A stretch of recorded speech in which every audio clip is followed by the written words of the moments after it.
আপনাদের দুজনকে 2 গ্লাস খেতে হবে। না না না না, আমাদের আপনার কেন প্রবলেম হবে? না, মরে যাবে আপনি বলতেছেন, তাহলে অন্য মানুষকে মেরে ফেলছেন কেন আপনি? দুইজনকে 2 গ্লাস খাওয়াবো, নেন খান। ধরেন, ধরেন, হাত দিয়ে ধরেন, হাত দিয়ে ধরেন। আপনি নেন এটা, এখন খান।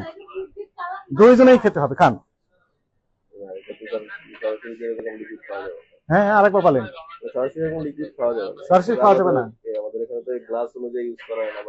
তাহলে বিরিয়ানি নিয়ে আসেন তো, দেন 2 প্লেট বিরিয়ানি নিয়ে আসেন, ওর ভিতরে মিক্সিং করে খাওয়া যাবে না। আপনি খেতে পারবেন? সরাসরি খাওয়া যাবে না, খাবার দিয়ে খাওয়া যাবে, খাবার সাথে মিক্সিং করে খাওয়া যাবে, এই তো। 2 প্লেট বিরিয়ানি নিয়ে আসেন, কাচ্চি বিরিয়ানি নিয়ে আসেন, যান। আপনি খেতে পারছেন না? খেতে পারছেন না? পারছেন না কি খান মানে নাকি? সমস্যা কোথায়? এটা খেলে সমস্যাটা কোথায়? ফুড গ্রেড খান, আপনি তো বলছেন ফুড গ্রেড।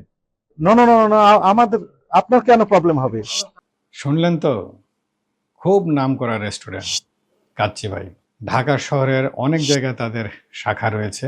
মোটামুটি ঢাকা শহরের যারা রেস্টুরেন্টে খেতে পছন্দ করেন, তাদের একটি সুস্বাদু বিরিয়ানি খাওয়ার অথবা কাচ্চি খাওয়ার প্রধানতম রেস্টুরেন্ট হচ্ছে কাচ্চি ভাই।